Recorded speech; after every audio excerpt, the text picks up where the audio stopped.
तव कथामृतं तप्तजीवनं कविभिरीडितं कल्मषापहं श्रवणमंगलं श्रीमदाततं भुवि गृह्णन्ति भूरिदा जनाः।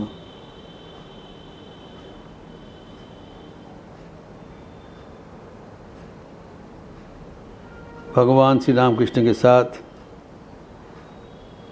मास्टर महाशय का निवृत्त कथोपकथन के आधार पर चर्चा चल रहा था। बहुत ही महत्वपूर्ण चर्चा हुआ था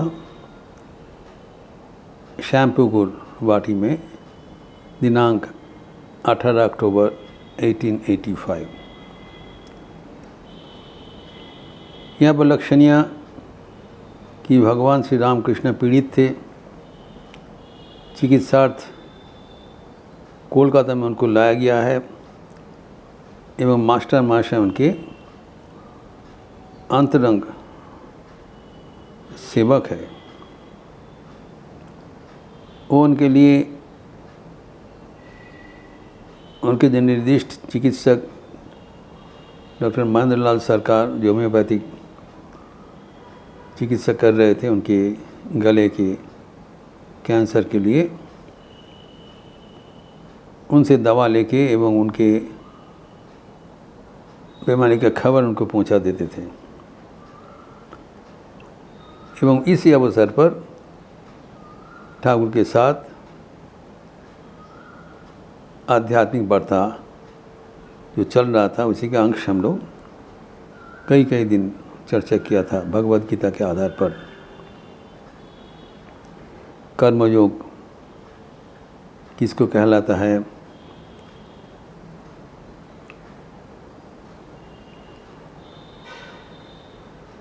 एवं ज्ञान योग किसको कहलाता है, इसी के बारे में सब चर्चा हो रहा था।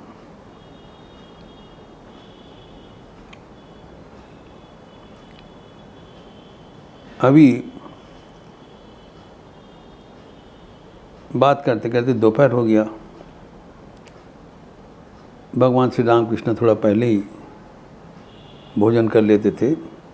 उनका आदत ऐसी था 11 बजे ही दोपहर का आहार समापन कर लेते थे। बेलूर मठ में इसलिए 11 बजे ठाकुर का भोग चढ़ता था। अभी थोड़ा लेट कर दिया, पहले 12 बार 11 बजे ठाकुर का भोग चढ़ता था। एवं गर्मी के समय में 10:30 बजे। हम लोग जब ज्वाइन किए थे तो समय यही था समय।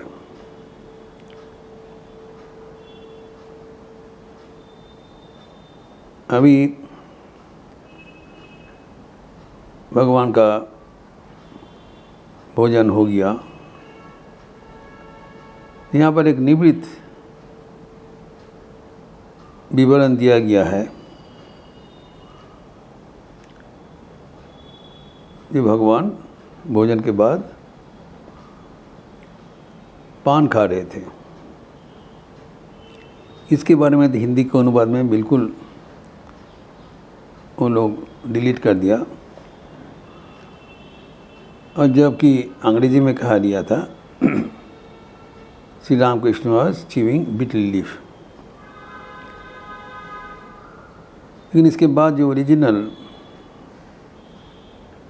कथामृत है, श्री रामकृष्ण कथामृत, 3य भाग 20 खंड, पार्ट 3, 20th चैप्टर, सेक्शन 1, उसमें लिखा हुआ है कि ठाकुर एम को पान प्रसाद प्रदान किया। ये अनुवाद में इनको गायब कर दिया, नहीं लिखा। इसका कारण है कि ठाकुर न केवल प्रसाद दिया अपना मुँह से पान निकलकर एम को खाने के लिए दिया, जबकि ठाकुर कभी ऐसे नहीं करते थे। अपना वो छिष्ट किसी को नहीं देते थे, मना भी करते थे।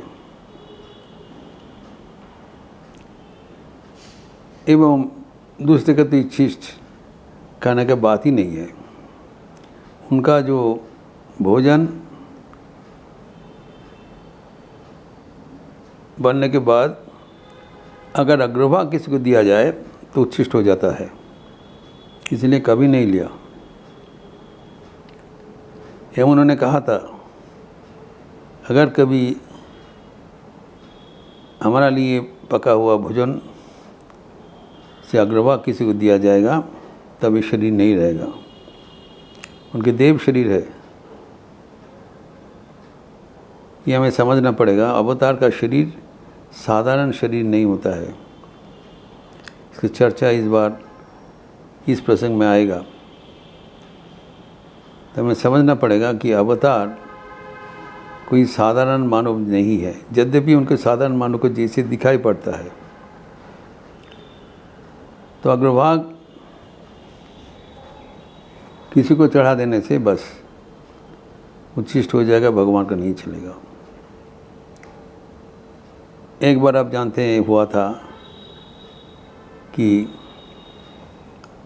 नरेंद्रनाथ आए थे, उनका तबीयत खराब था, उनका जल्दी खाने का ज़रूरत पड़ा। श्री माँ शारदा देवी भोजन प्रस्तुत कर रहे थे, ठाकुर का भोजन हो गया। नरेंद्रनाथ का तत्काल भोजन का प्रयोजन हुआ। ठाकुर ने निर्देश दिया कि मेरे लिए जो बना हुआ भोजन है उससे उनको दे दो। माँ ने तत्काल मना किया। माँ जानते थे, श्री माँ शारदा को पता था कि भगवान ने निर्देश दे दिया, हमारे शरीर रहेगा नहीं। तो जब ठाकुर वो जिक्र किया जो नरेंद्र का बहुत प्यार करते थे, ज़रूरत है दे दो, दे दिया। तब माँ ने निवेदन किया, हम जल्दी तुम्हारे लिए दोबारा प्रस्तुत कर दे रही हूँ। ठाकुर ने कहा नहीं ज़रूरत नहीं, वो नरेंद्र तो हमारा वो तो अपना है। तब भी माँ ने उल्लेख किया, हमारा मन में बहुत खटका लगा था, ये अन्याय हुआ। इसे कुछ दिन बाद ही ठाकुर का शरीर शांत हो गए थे। तो इसी प्रकार ठाकुर सबके बहुत करीब होते हुए भी अपना नियमादि पालन कर रहे थे और सबके साथ इतना करीब होते हुए भी किसी को उच्छिष्ट प्रदान नहीं किया। लेकिन यहाँ पर मास्टर व्यतिक्रम है। ठाकुर कहा करते थे, मास्टर के साथ उनके संपर्क पिता एवं पुत्र के जैसा है, वो अपना है। उनके काम करने के लिए ठाकुर उनको लाए हैं। और मास्टर भी यहाँ पर उल्लेख कर दिया, वो भी ही was very reserved to mention things, पर यहाँ पर इसलिए उल्लेख कर दिया ताकि पाठकगण परवर्ती प्रजन्म में पता चलेगा पाठकगण को जो मास्टर का स्थान कहाँ था। एवं जब मास्टर के मुँह से पान निकलकर उन्होंने प्रदान किया, उनकी निरंतर प्रेम का प्रकाश हुआ। हम देखते हैं श्रीमद् भागवतम में जब रासलीला के समय श्री कृष्ण आपने मुँह का तंबूल गोपीगण को दिया था, ये प्रेम का चरम निदर्शन है।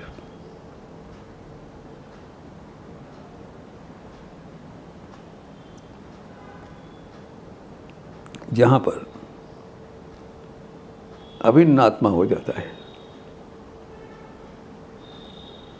तो ये सब जो घटना उल्लेखित है, ये सब अगर हम लोग याद रखें तब वचनामृत कितने गहराई से हमें लेना चाहिए वो हम कभी भूलेंगे नहीं। ये कोई साधारण किताब नहीं है, ये स्वयं श्री भगवान की वाणी है एवं ये वाणी परिवेशित हो रहा है उन्हीं के अभिन्न अंतरात्मा जी से, मास्टर महाशय के माध्यम से। इसके साथ भगवान का एकात्मता रहा।